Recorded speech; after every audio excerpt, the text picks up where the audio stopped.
Dear students, पिछली video में हमने बात की थी सेल की आंतरिक प्रतिरोध के विषय में। इस वीडियो में हम बात करेंगे सेलों का श्रेणी क्रम संयोजन।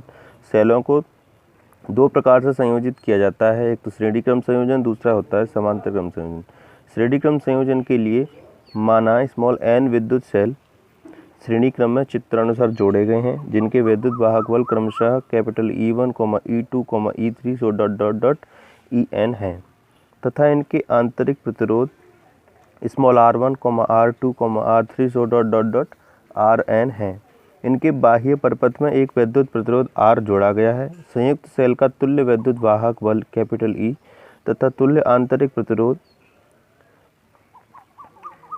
स्मॉल r है, तब कैपिटल E बराबर E1 plus E2 plus E3 plus En, small r बराबर R1 plus R2 plus R3 n।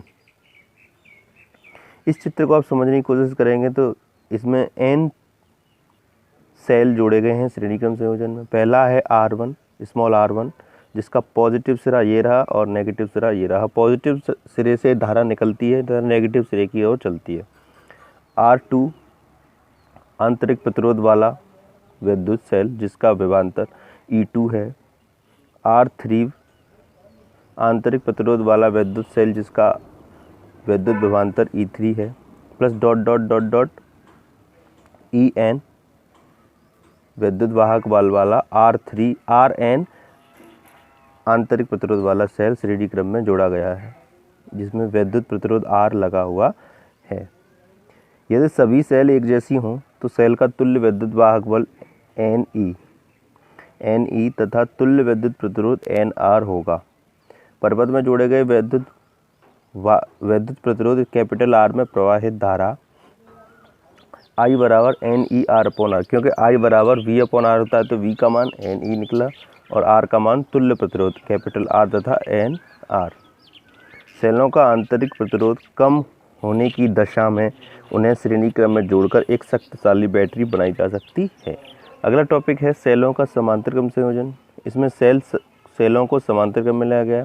Small r1 आंतरिक प्रतिरोध का विद्युत सेल जिसका विद्युत विभवांतर E1 है, R2 का E2 है और R3 का E3 है, और इसी तरह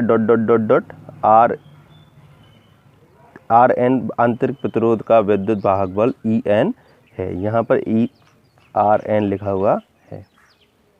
माना कि स्मॉल n विद्युत सेल चित्रानुसार परस्पर समांतर क्रम में जोड़े गए हैं, जिनके बाह्य परपथ में एक विद्युत प्रतिरोध R जोड़ा गया है। यदि इनके आंतरिक प्रतिरोध क्रमशः कैपिटल E1, E2, E3 तथा आंतरिक प्रतिरोध क्रमशः small r1, r2, r3, Rn है, तब समांतर क्रम में जोड़े गए सेलों का तुल्य विद्युत वाहक बल स्मॉल E1 कैपिटल E बराबर E1 plus E2 plus E3 En। समांतर क्रम में जोड़े गए प्रतिरोधों का तुल्य प्रतिरोध 1 अपॉन स्मॉल r बराबर 1 upon small r1 plus 1 upon small r2 plus 1 upon small r3 plus 1 upon Rn होता है। यदि परपथ में लगे सभी सेल एक समान हैं तो सेल का विद्युत वाहक बल Ne तथा आंतरिक प्रतिरोध N अपॉन R होगा। लोड प्रतिरोध R में प्रवाहित तुल्य विद्युत धारा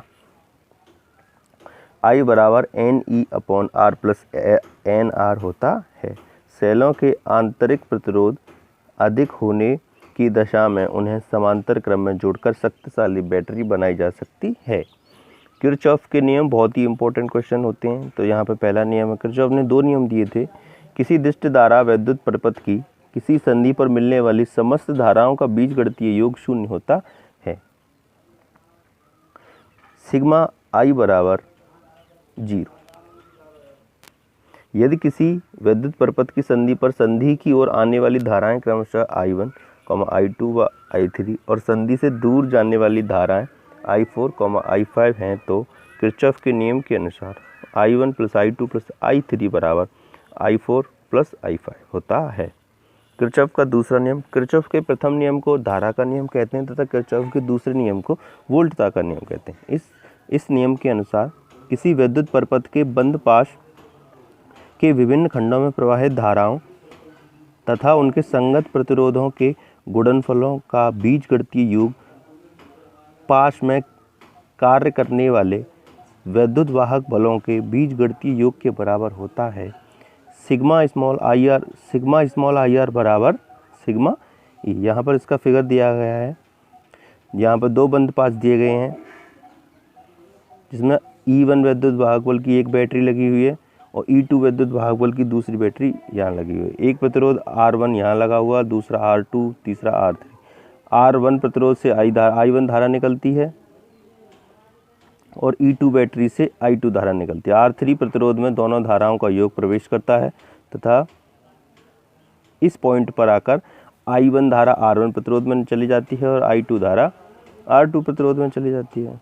यदि किसी परिपथ में कैपिटल E1 व E2 दो सेल लगे हुए हैं तथा इसके तीन प्रतिरोध R1, R2, R3 चित्रानुसार जोड़े गए हैं, प्रतिरोध स्मॉल R1, कैपिटल R1 व R2 में प्रवाहित धारा क्रमशः I1 व I2 हैं,